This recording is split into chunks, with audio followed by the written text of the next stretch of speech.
जय हिंद दोस्तों, मैं स्वाति तोमर स्वागत करती हूँ आपका। 2021 के जितने भी एग्जाम हुए थे मैं शिफ्ट वाइज आपको उसका एनालिसिस करा रही हूँ। तो आज हम करेंगे 12/11/2021 के शिफ्ट फर्स्ट के हिंदी के 40 क्वेश्चन, क्योंकि प्रीवियस ईयर हमारा आधार होते हैं थ्योरी को तैयार करवाने में। तो हमें दोनों चीजें साथ साथ लेकर चलनी है, थ्योरी भी और साथ में प्रीवियस ईयर भी। मॉक टेस्ट उसके बाद लगाए जाते हैं, प्रैक्टिस हमेशा उसके बाद की जाती है। तो हम देखते हैं कि पहला प्रश्न आपके सामने क्या है। काव्य रीति के कितने भेद है। देखो, कुछ क्वेश्चन तो वो ऐसे पूछेगा कि जो कोई भी बच्चा नहीं कर पाएगा, लेकिन वो आपको करना होगा। तो उन्होंने पूछा कि काव्य रीति के कितने भेद है। तो काव्य रीति के 3 भेद होते हैं। कितने भेद होते हैं? काव्य रीति के 3 भेद होते हैं। देखो, कितने भेद होते हैं? तीन भेद होते हैं। यहाँ बस दो चीज याद रख लेना, किसके अनुसार 3 भेद होते हैं।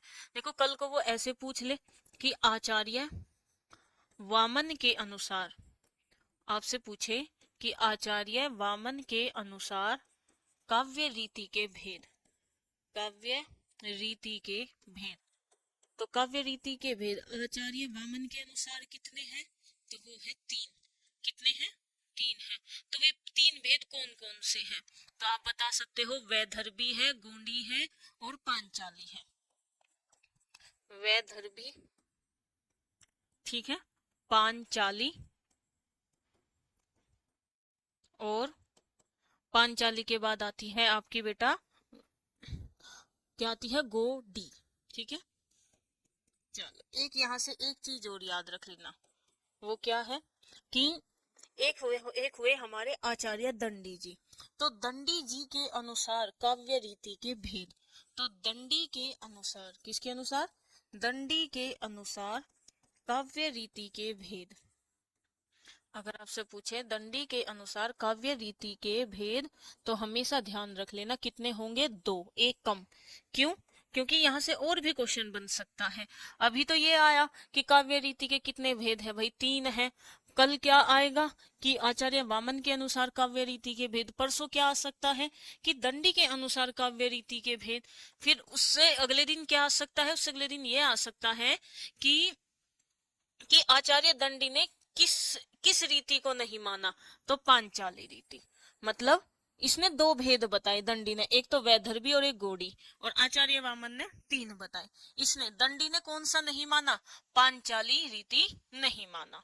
तो चलते हैं भाई नेक्स्ट क्वेश्चन पर। जल ही जीवन है, प्राण भी जीवन से संबंधित है। पुत्र, भाई पुत्र का जीवन जो होता है ना, वो एक माँ बाप के अंदर बसा होता है कि भाई, क्योंकि बुढ़ापे तक उसी पर आश्रित है, तो जीवन उन्हीं पर टिका होता है। ये अनेकार्थी शब्द है। तो ये जल प्राण पुत्र, ये किस शब्द के अनेकार्थी है? तो देखो, जल ही जीवन है, प्राण भी जीवन है, पुत्र भी जीवन है। पुत्र का मतलब आप धन से भी लगा सकते हो और बेटे से भी लगा सकते हो। तो ये बिल्कुल सही है, जीवन इसका बिल्कुल सही है। ठीक है। तो जल प्राण, या इसका और भी लगा लेना बेटा, जीविका, क्योंकि बेटा जीविका ही जीवन है। ठीक है, जीवित, ये लो, और भी लिख लेना। ठीक है। सार का मतलब होता है बेटा मुख्य। इसका सार क्या है, मतलब क्या है ना, मीन्स। हार की जीत, कहानी के कहानीकार कौन है? तो इनके लिए इनको क्या मिला हुआ है? क्या मिला हुआ है हार की जीत के लिए? तो बेटा ये मिला हुआ है साहित्य अकादमी पुरस्कार। बड़े ध्यान से सुनेंगे। साहित्य अकादमी पुरस्कार मिला हुआ है किसको?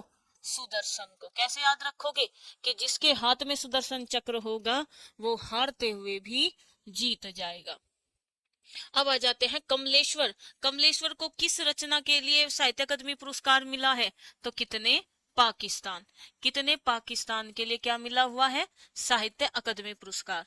और सुदर्शन चक्र को, सुदर्शन जी को किसके लिए मिला है? हार की जीत के लिए। राघव, क्या? राघव, इनकी बहुत सारी रचनाएं हैं, जैसे तूफानों के बीच, कौन? देवदास की आधी मूरत। ठीक है, जैसे इनकी रचनाएं लिख लेते हैं। लिख लो भाई, तूफानों के बीच। कौन है बेटा तूफानों के बीच? कौन है तूफानों के बीच? तो देवदासी है। कौन है? देवदासी है। उसकी तूफानों के बीच देवदासी तो है, लेकिन उसकी कैसी मूरत है? अधूरी मूरत है। अधूरी मूरत तूफान के बीच में क्या हो गई? एक इनकी रचना है बेटा, घरुंदा। एक है राम राज्य का वैभव, घरुंदा, और एक है बेटा इनका राम राज्य का वैभव। ठीक है, तो आपको राघे राघव की रचना बता दी, सुदर्शन जी की रचना बता दी, और कमलेश्वर की कितने पाकिस्तान के लिए साहित्य अकादमी पुरस्कार, और एक है बेटा निर्बसिया, एक है इनकी रचना निर्बसिया। पूरा नाम अगर मैं बोलूं तो राजा निर्बसिया, राजा निर्बसिया। 57 गलियां, एक सड़के 57 गलियां, ये कमलेश्वर की है। चलेंगे भाई नेक्स्ट क्वेश्चन पर। इनमें से सर्वनाम शब्द कौन सा है, इनमें से सर्वनाम शब्द कौन सा है। तो देखो भाई सर्वनाम शब्द, पहली बात तो है सर्वनाम आपके कितने प्रकार के होते हैं, 6 प्रकार के। वे 6 प्रकार कैसे याद रखोगे, वे 6 प्रकार आप कैसे याद रखोगे, तो ऐसे याद रख लेना, एक मैं और एक तू, आप, ठीक है, यह वह, कौन क्या, ठीक है, यह वह कौन क्या, कोई कुछ, और जो सो। तो ये क्या है, ये आपके कितने हो गए, 1 2 3 4 5 6 7 8 9 10 11, कितने हैं बेटा मूल सर्वनाम। अगर आपसे पूछे कि मूल सर्वनाम कितने हैं, बताओ भाई कितने होते हैं मूल सर्वनाम, 11 होते हैं। कितने होते हैं, 11 होते हैं। क्या गिनकर देखें हम, 1 2 3 4 5 6 7 8 9 10 11। और सर्वनाम कितने प्रकार के होते हैं, 6 प्रकार के। ये मैं और तू कौन सा है, ये आपका पुरुषवाचक है। आप कौन सा है, निजवाचक है। यह और वह कौन सा है, निश्चयवाचक, जिसको संकेतवाचक भी कहते हैं। कौन और क्या, ये बेटा है प्रश्नवाचक। कोई और कुछ हमें नहीं पता कौन आया है गेट पर, कोई गेट पर आया है ना, अनिश्चयवाचक। और जो सो ये बताते हैं बेटा संबंध को। तो आपने मूल सर्वनाम भी याद कर लिए और आपने सर्वनाम के भेद भी याद कर लिए। तो डी ऑप्शन आपका बिल्कुल सही है। और ए बी सी आपकी क्या है, ए नींद संज्ञा है, रोग संज्ञा है, सफाई भी संज्ञा है। अब आ जाते हैं विशेषण का लिंग किसके अनुसार होता है। तो बेटा एक बात ध्यान रखना, अगर आप लिंग की पहचान करना चाहते हैं तो 3 चीज आपकी मदद करती है, एक तो सर्वनाम, एक आपका विशेषण, और एक आपकी क्रिया। इन तीनों के माध्यम से आप किसी भी सब्जेक्ट, किसी भी शब्द का बता सकते हो कि वो पुल्लिंग है या स्त्रीलिंग है। अब इन्होंने कहा है कि विशेषण का लिंग किसके अनुसार होता है। अब देखो विशेषण क्या होता है, जो विशेषता बताता है। विशेष्य क्या होता है, विशेष्य जिसकी विशेषता बताई जाती है। जैसे मैंने एक एग्जांपल ले लिया बेटा जामुन, जामुन क्या है, जामुन आपका विशेष्य है, विशेष्य, ठीक है, विशेष्य। अब आप एक बात देखना है, आप क्या बोलोगे, काला जामुन बोलोगे या काली जामुन बोलोगे। तो बेटा काली जामुन तो होता ही नहीं, काला जामुन होता है। तो यहाँ काला क्या है, काला आपका विशेषण है, काला क्या है, विशेषण है। तो बेटा एक बात देखो आप, तो विशेषण का लिंग किसके अनुसार होता है, तो विशेष्य के अनुसार हुआ। किसके अनुसार हुआ भाई बताओ, विशेष्य के अनुसार हुआ। अब एक बात और देखो, कोई और एग्जांपल हम ले लेते हैं। काला जामुन, काला जामुन हो गया, ये विशेषण हो गया, ये विशेष्य हो गया। यहाँ भी, यहाँ कोई विशेष्य ऐसा ले लो जो स्त्रीलिंग शब्द हो, है ना। जैसे मैंने ले लिया चट्टान, तो चट्टान क्या है, विशेष्य है, संज्ञा है। मैं ले लू बड़ी चट्टान, तो बड़ी क्या हो गया, ये स्त्रीलिंग हो गया। मतलब हमें बड़ी ने और काला ने बताया है कि ये जो है ये आपके क्या है, ये मेल है या फीमेल है। तो मतलब विशेष्य के अनुसार होता है, विशेष्य के अनुसार। अगर हमारा विशेष्य संज्ञा स्त्रीलिंग है तो स्त्रीलिंग वाली विशेषण आएगी, अगर हमारा विशेष्य पुल्लिंग है तो पुल्लिंग वाला विशेषण आएगा। मधुशाला के लेखक कौन है, मधुशाला, देखो एक बात मैं आपको बता देती हूँ, इनका कर्म पूछा जाता है। क्यों, क्योंकि देखो याद रखना बेटा, साला बाला कलश, मधुशाला, मधुबाला और मधु कलश, मधु कलश, और बेटा फिर आ जाता है निशा निमंत्रण। ये कर्म पूछा जाता है, इस कर्म को याद रखना, इस कर्म को याद रखना, साला बाला कलश, ये कर्म पूछा जाता है। क्या, प्रकाशन का कर्म। ये हमेशा बहुत एग्जाम में पूछा जाता है, प्रकाशन का कर्म। ठीक है, और ये इनकी क्या है, रचनाएं भी है। अब इनकी दो दो चट्टाने क्या है, दो चट्टाने, दो चट्टानों के लिए क्या मिला हुआ है, साहित्य अकादमी पुरस्कार मिला हुआ है। ठीक है, साहित्य अकादमी पुरस्कार मिला हुआ है। नीड़ का निर्माण फिर, ये क्या है, नीड़ का निर्माण फिर, ये इनकी कविता है। नीड़ का निर्माण फिर, ये भी आप याद रखेंगे। क्या भूलूं क्या याद करूं, ठीक है, क्या भूलूं क्या याद करूं, ये भी इन्हीं की रचना है। एक इनकी रचना है हलाहल, क्या, हलाहल, हलाहल किसे कहते हैं, विश्व को। ठीक है, और इनकी रचना है बेटा हलाहल, हलाहल याद रखेंगे। एक इनकी रचना है बेटा बसेरे से दूर, ठीक है, बसेरे से दूर। और एक इनकी रचना है 10 द्वार से सोपान तक, क्या है, 10 द्वार से सोपान तक, ये मैंने हरिवंश राय बच्चन की ही लिखी है। ठीक है, ये रचना दो चट्टानों के लिए मिला हुआ है। अगर आपसे पूछे कि किस रचना के लिए इन्हें साहित्य का सरस्वती सम्मान मिला हुआ है, तो बेटा क्या भूलूं क्या याद करूं के लिए क्या मिला हुआ है, सरस्वती सम्मान। दो सम्मान इन्हें मिले हुए हैं, एक तो साहित्य अकादमी और एक सरस्वती। और एक इनको क्या कहा जाता है, हालावादी कवि, हालावादी कवि कहा जाता है, या हालावाद का प्रवर्तक कहा जाता है। क्या कहा जाता है, हालावाद का प्रवर्तक। अगर आपसे पूछे कि हाला का मतलब क्या होता है, तो हाला का मतलब होता है शराब। ठीक है, हाला का मतलब क्या होता है, शराब होता है। तो इनका 6 का क्या हो गया बेटा, ए ऑप्शन बिल्कुल सही है। भगवती चरण वर्मा को साहित्य अकादमी पुरस्कार मिला था बोले बिसरे चित्र के लिए।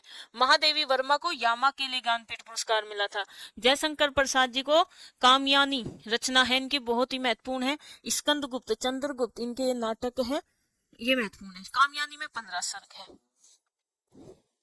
आदरणीय व्यक्तियों के लिए देखो, आदरणीय जैसे जैसे आप मोदी जी को ले लो, आज क्या है, 9 सितंबर है ना, 9 सितंबर 2025 को हम लिखेंगे मोदी जी पंजाब के दौरे पर गए हैं। कहाँ गए, पंजाब, पंजाब भी तो गए हैं, पंजाब के दौरे पर गए। गया लिखना है हमें, क्या ये वाक्य सही होगा? अगर मैं लिख दूं कि 9 सितंबर 2025 को मोदी जी, ठीक है, क्या, मोदी जी पंजाब के दौरे पर गया। गया तो ऐसे बोल रहे हैं जैसा बस बिल्कुल दोस्ती ही हो, लेकिन नहीं। जहां सम्मान की बात होगी, जहां रेस्पेक्ट की बात होगी, वहां हमेशा बहुवचन का प्रयोग करेंगे। तो क्या बोला मैंने, 9 सितंबर 2025 को मोदी जी पंजाब के दौरे पर गए, तो मतलब अब क्या है, बहुवचन का प्रयोग करेंगे सम्मान देने के टाइम पर। इनमें से विभत्स रस का स्थायी भाव क्या है? देखो, रसों की संख्या है 9 और विभत्स रस का स्थायी भाव होता है जुगुप्सा। ठीक है, और ये किसका है, उत्साह का, किसका है, वीर रस का। किसका, वीर रस का। शोक किसका है बेटा, करुण रस का। और जुगुप्सा और घृणा एक दूसरे के क्या है, पर्यायवाची है। अगर आपसे पूछे कि श्रृंगार रस का क्या है, तो आप याद रख लेना रति। श्रृंगार रस का क्या है, रति। आपसे पूछे भयानक का क्या है, तो भाई भयानक का भय है। भयानक का क्या है, भय। हास्य का पूछे तो आप याद रख लेना हास। हास मीन्स होता है मजाक लेना, हंसना। अगर आपसे पूछे रौद्र, तो रौद्र का क्या है, क्रोध है। रौद्र का क्या है, क्रोध है। वीर का मैंने आपको बता ही दिया, उत्साह होता है। ठीक है भाई, भयानक का बता दिया। विभत्स का जुगुप्सा ने पूछा ही है। अद्भुत का अगर पूछ ले तो आप अद्भुत का बता देना विस्मय, मतलब विस्मय का मतलब होता है सरप्राइज। अगर आपसे पूछ ले शांत रस, शांत रस का क्या होता है, निर्वेद। निर्वेद मीन शांति। ठीक है, शांत रस का निर्वेद होता है। अगर पूछ ले वात्सल्य रस का क्या होता है, वात्सल्य रस है तो वत्सल होता है या वत्सलता होता है। तो मैंने सभी के याद करवा दिए। 9 रस होते हैं, 9 रस होते हैं। भरत मुनि के अनुसार 8 रस होते हैं। मातृहीनता, तो मातृहीनता, तो मात्र का हंता, मतलब माता को मारने वाला। तो क्या हो गया, इसमें को विभक्ति आई है तो तत्पुरुष समास है, संबंध तत्पुरुष समास है। चलेंगे भाई नेक्स्ट। मैं खाना खा चुका था, मतलब उसने काम पूरा कर लिया था। क्या कहते हैं, उसने काम पूरा कर लिया था। था रहा है था आ रहा है तो बीते हुए समय की बात है, तो उसने काम पूरा कर लिया था, तो ए ऑप्शन बिल्कुल सही है। हमेशा याद रखना बेटा, काल काल 3 प्रकार का होता है, ठीक है, कितना 653। कितने प्रकार का होता है? 653। 6 आपका भूतकाल, मतलब भूतकाल 6 प्रकार का, वर्तमान काल 5 प्रकार का, और भविष्यत काल 3 प्रकार का। अगर मैं भूतकाल के भेदों की बात करूं, क्योंकि यहाँ पे हमारे भूतकाल की ही बात हो रही है, तो भूतकाल की सुन लेते हैं। तो पहला आता है आपका सामान्य भूत, फिर आता है आपका अपूर्ण भूत, जिसमें काम पूरा न हो। और सामान्य भूत का मतलब होता है जहां हमें पता ही ना हो कि वो समय आज से 1 करोड़ साल पहले हुआ था या 10 करोड़ साल पहले हुआ था। ठीक है बेटा, बीते हुए समय में हमेशा संदेह होता है, ठीक है, संभावना आने वाले समय की या वर्तमान समय की होती है। अब आ जाता है बेटा पूर्ण भूत, और एक होता है आपका हेतु हेतु मद भूतकाल। हेतु हेतु मद भूतकाल, तो ये कितने हो गए आपके? ये तो बेटा आपके 5 हो गए। कितने हो गए? 5 हो गए। तो हमने कौन सा छोड़ा? तो हमने छोड़ दिया बेटा आसन भूत। आसन का मतलब निकट, आसन भूत। चलो भाई नेक्स्ट क्वेश्चन, इनमें से शुद्ध शब्द कौन सा है? तो विद्यावाच स्पति, बृहस्पति से याद रखेंगे ना। तो देखो विद्या बिल्कुल सही है, बिल्कुल सही है, वाह भी सही है, वाह भी सही है, चा भी सही है, चा भी सही है, ये वाला से नहीं आएगा। ठीक है, विद्यावाच पति नहीं होता, ठीक है, ये वाला से नहीं आएगा। ए ऑप्शन आपका बिल्कुल सही है।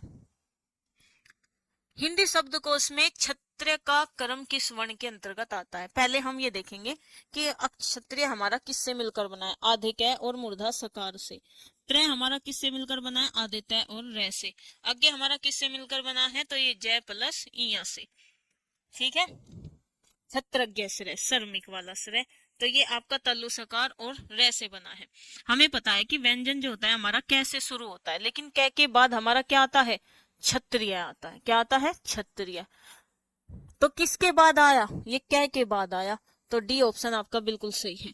त्रय के बाद बेटा, तय के बाद आपका त्रय आता है, ठीक है, और जय के बाद आपका अज्ञ आता है, ध्यान रखना, और स के बाद आपका श्रेय आता है, ध्यान रखना भैया। आज तक के एग्जाम में कै का ही पूछा गया है। अगर तुमसे त्रय अज्ञ श्रेय का भी पूछ ले तो स के बाद ये, जय के बाद ये, तय के बाद ये। शोर सैनी अपभ्रंश से विकसित भाषाओं का सही क्रम क्या है? ठीक है भाई, शोर सैनी अपभ्रंश। तो शोर सैनी अपभ्रंश देखो, इनका जो असली क्रम है वो है राजस्थानी, गुजराती, पश्चिमी हिंदी और आपकी पहाड़ी। देखो राजस्थानी हो गया, गुजराती हो गया, ये नहीं होता, बांग्ला का नहीं होता, पंजाबी अलग है, ठीक है, पंजाबी अलग है। तो राजस्थानी कह लो, गुजराती कह लो, पश्चिमी हिंदी कह लो, ठीक है, पश्चिमी हिंदी कह लो, और पहाड़ी कह लो। पहाड़ी ये क्या है? ये सारी की सारी आपकी क्या है? शोर सैनी अपभ्रंश के अंतर्गत आती है। तो बेटा पहला और दूसरा बिल्कुल सही है। इनमें से धड़ाक में कौन सा प्रत्यय है? धड़ाक, देखो धड़ाक, धड़, धड़ इसमें मूल शब्द है, और धड़ में क्या जुड़ा है? आक प्रत्यय जुड़ा है, तो क्या हो गया? धड़ाक हो गया, धड़ाक। कौन सी भाववाचक संज्ञा क्रिया से नहीं बनी है? देखो भाववाचक संज्ञा ना आपकी 5 प्रकार से बनती है। कितने प्रकार से? 5 प्रकार से। पहला प्रकार, एक तो भाववाचक संज्ञा आप जातिवाचक से बनाओगे, दूसरा विशेषण से बनाओगे, तीसरा क्रिया से बनाओगे,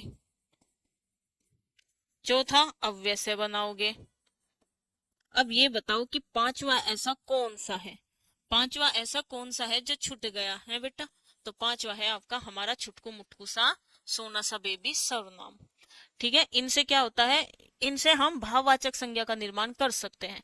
अब देखो पढ़ाई, ठीक है, पढ़ना से बना, लड़ाई लड़ना से बना, और कमाई कमाना से बना, लेकिन भलाई किससे बना? भलाई बना बेटा भला शब्द से, और भला क्या है? विशेषण।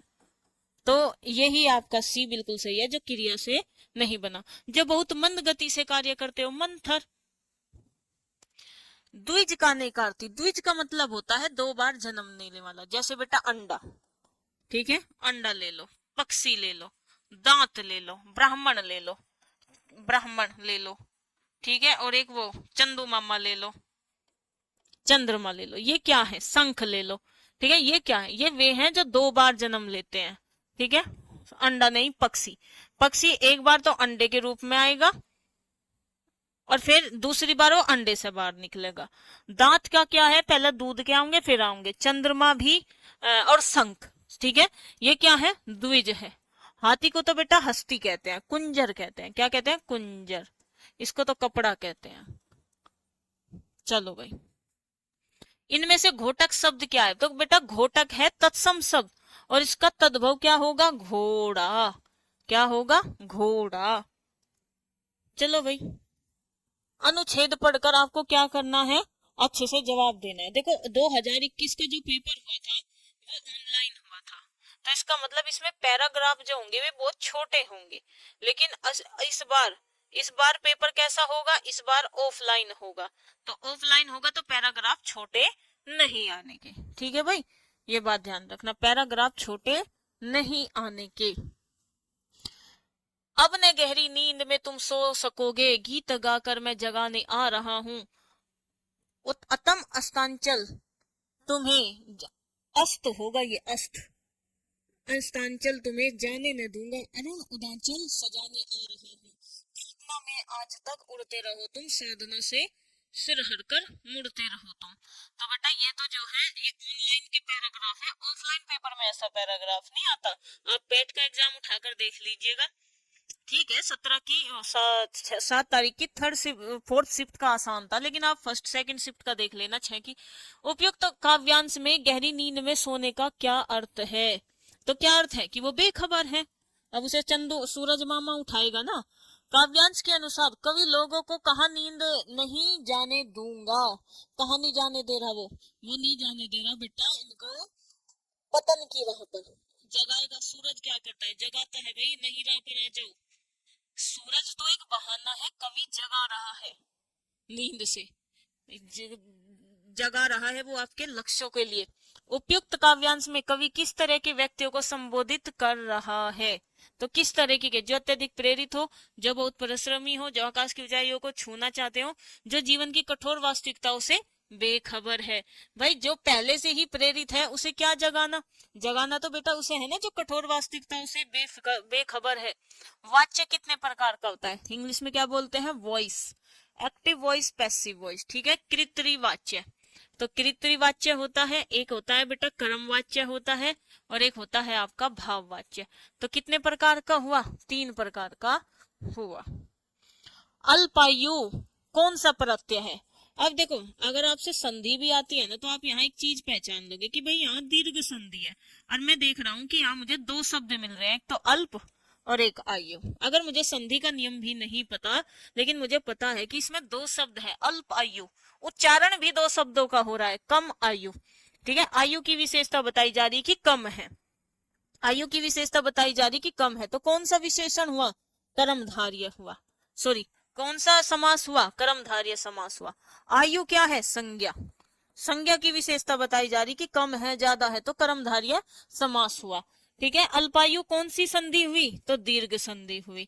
समास बता दिया, संधि बता दी। प्रत्यय कौन सा हुआ, प्रत्यय आपका आयु हुआ। प्रत्यय आपका कौन सा हुआ, आयु हुआ। उपसर्ग इसमें नहीं है। इनमें से कौन सा प्रकार वर्तमान काल का नहीं है, तो मैंने आपको एक कोड याद करवाया था 653। 5 प्रकार के भूतकाल पढ़ा दिए, अब 6 प्रकार के ले लेते हैं। 6 प्रकार के आप क्या लोगे, तो 6 प्रकार के हम ये ले लेते हैं बेटा वर्तमान काल के भेद। ठीक है, पहला भेद ले लेते हैं भाई, सभी में सामान्य आएगा। सामान्य तो सभी में आएगा, सामान्य वर्तमान काल। ठीक है, सामान्य वर्तमान काल। दूसरा आ जाता है अपूर्ण या तात्कालिक। अपूर्ण या तात्कालिक मतलब जो काम पूरा नहीं हो रहा है, चल ही रहा है। बेटा हम वर्तमान समय में है तो हम संदेह भी करेंगे और संभावना भी करेंगे, समझ गए। बीते समय में सिर्फ, भूतकाल में सिर्फ संदेह होता है। एक है हो गया आपका बेटा आज्ञा अर्थक। 5 प्रकार के होते हैं ना, हाँ 5 प्रकार के होते हैं, 3 और 2 5, बिल्कुल सही। 6 कौन होता है, भूतकाल, और वर्तमान कितना होता है, 5, और ये क्या होता है, भविष्यत। कौन सा नहीं है, आसन भूतकाल। आसन भूतकाल निकट। मूल अकर्मक धातुओं के साथ कोई भी प्रत्यय जोड़ दो, जैसे देखो बेटा हंसना क्या है, हंसना, हंस ले, गा ले, ये दिन न मिलेंगे कल। तो बेटा अभी मौका मिल रहा है दरोगा की तैयारी करने का, तो अब हंस लो या रो लो या गा लो, ये मौका फिर न मिलेगा। गाना इसलिए तो बनाया गया है ये कि हंस ले, गा ले, ये दिन न मिलेंगे कल, थोड़ी खुशियां है थोड़े से ये पल, पल थोड़े ही हैं। पेपर एक बार हो गया, बस उसके बाद फिर पता नहीं बेटा कब वैकेंसी आए। तो हंसना, देखो हंसना क्या है, हंसना आपकी एक धातु है, ठीक है, या मूल है, कर्मक हंस ले लीजिएगा, ये आपकी धातु है, ठीक है, ना जोड़ दिया तो वो सामान्य क्रिया बन जाती है। हंस में आना जोड़ दो, हंसाना, हंस में वाना जोड़ दो, हंसवाना, तो हमने प्रत्यय जोड़ दिए। और हंसाना मतलब किसी ना किसी को हंसा ही रहा होगा, अपनी गर्लफ्रेंड को हंसा रहा होगा या अपने बॉयफ्रेंड को हंसा रही होगी। हंसवाना क्या पता वो फैमिली के आग सामने खड़ा होकर जोक मार रहा हो और सारी फैमिली को हंसवा रहा हो, है ना। तो इन ये दोनों क्या है, या क्या है, या अकर्मक है, ठीक है, और ये दोनों क्या हो गई, सकर्मक है। देखा प्रत्यय क्या कर सकता है, प्रत्यय, तो उसको बोलते हैं साधित सकर्मक धातु। कौन सा उपसर्ग उर्दू का नहीं है, आपने गाना सुना होगा ना, ओ बेखबर ओ बेखबर बेताबियां बेचैनियां है यहाँ। तो बेखबर, ये बे क्या है, बेईमान, बे ये उर्दू के शब्द है। खुश नसीब, खुश किस्मत, ये भी उर्दू का शब्द है। कमजोर, कम बखत उर्दू का है।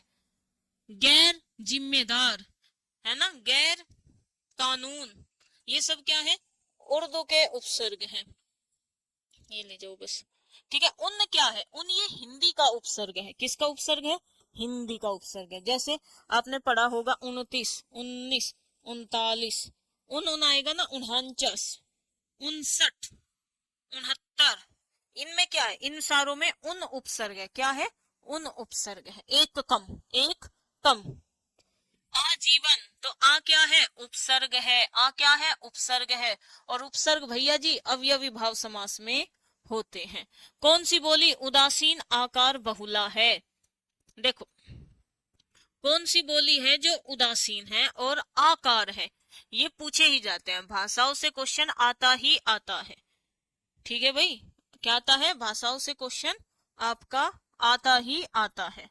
तो अब एक बात बताएंगे, उदासीन, ठीक है, तो उदासीन भाषाएं बहुत है, ऐसी बात नहीं है, कोई एकार होगी, कोई आकार होगी, कोई ईकार होगी।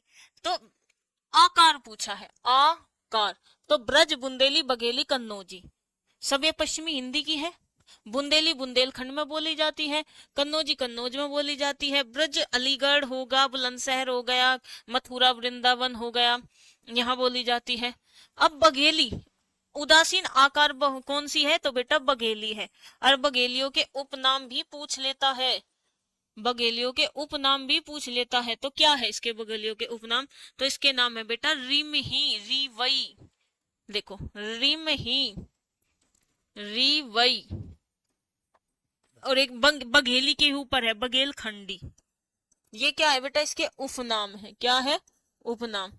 ये बेटा बुंदेलखंड एरिया में बोली जाती है, कन्नौजी कन्नौज में। अब चलते हैं नेक्स्ट, इनमें से किस भाषा की मुख्य बोली विष्णु प्रिया है। अब देखो थोड़ा थोड़ा सा अंदाजा लगा लेना भगवान विष्णु से।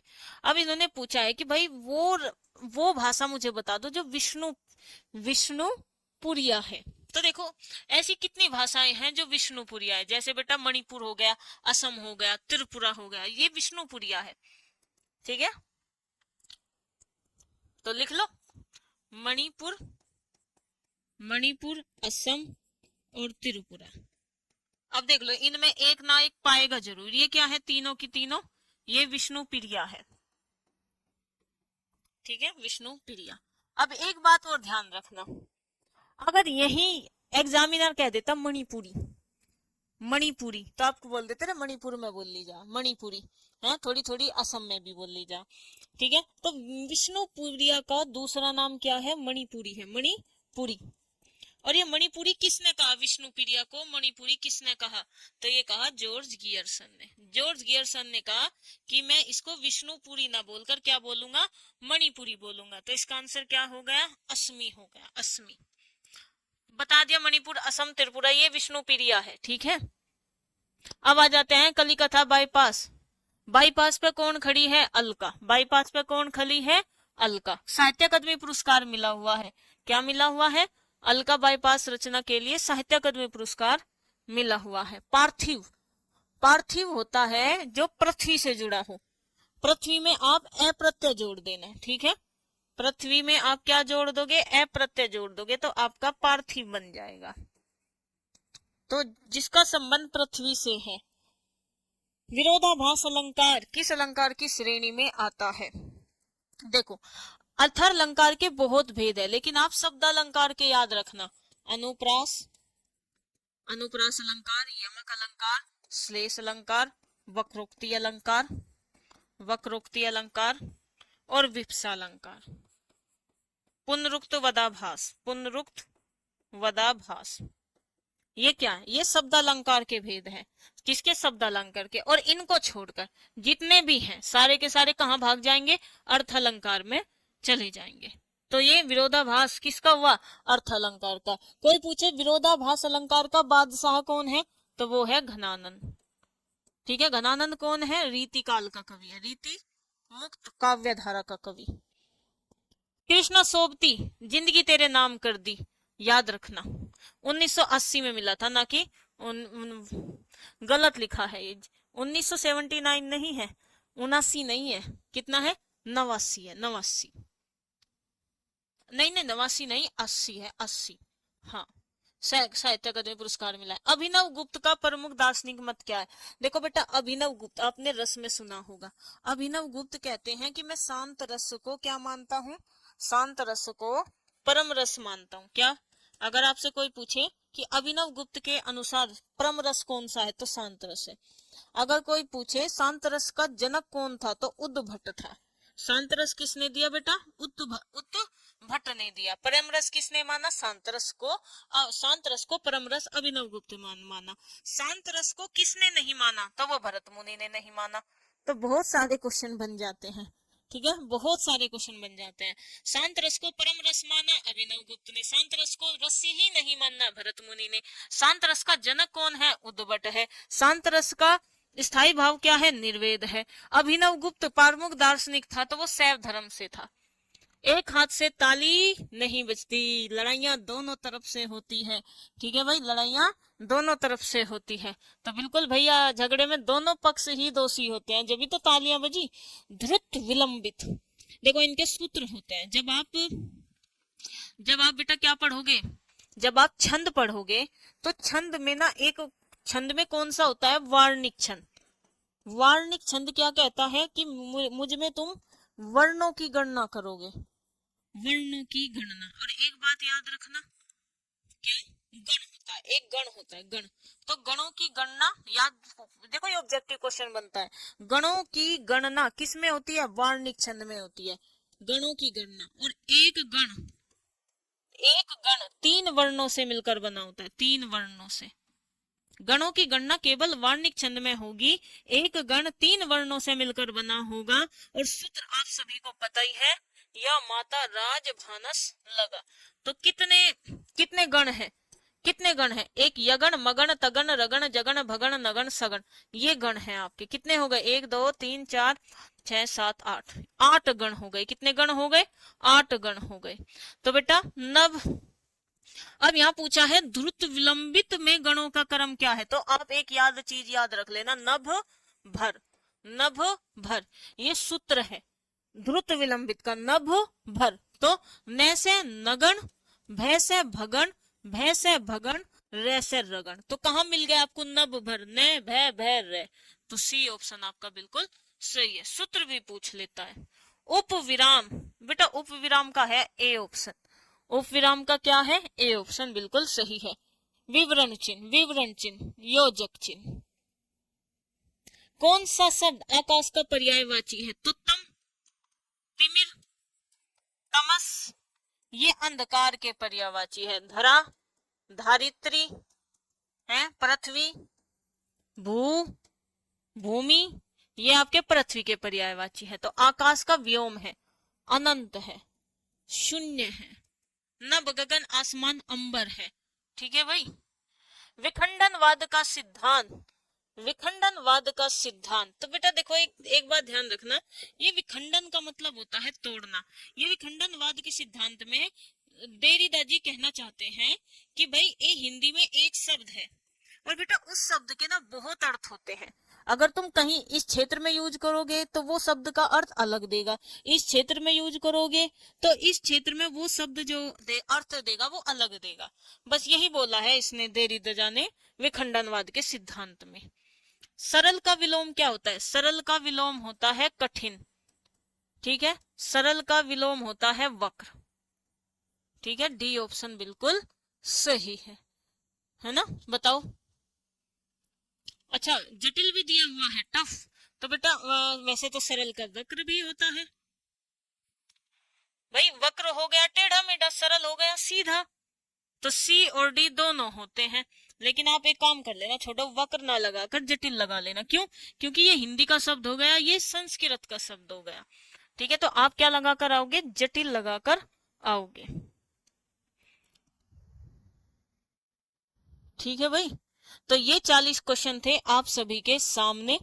ये यूपीएसआई 2021 12 तारीख, कौन सी तारीख थी बेटा? पहले ही आपके 12 तारीख से ही पेपर स्टार्ट हुए थे। 12 नवंबर 2021 की पहली शिफ्ट के ये 40 क्वेश्चन है। तो ये 40 क्वेश्चन कैसे आपको लगे कमेंट करके जरूर बताएंगे और अपना स्कोर जरूर बताएंगे। रही बात बेटा पीडीएफ की, तो पीडीएफ आपको मिलेगा प्रिंटेबल फॉर्म में, ठीक है।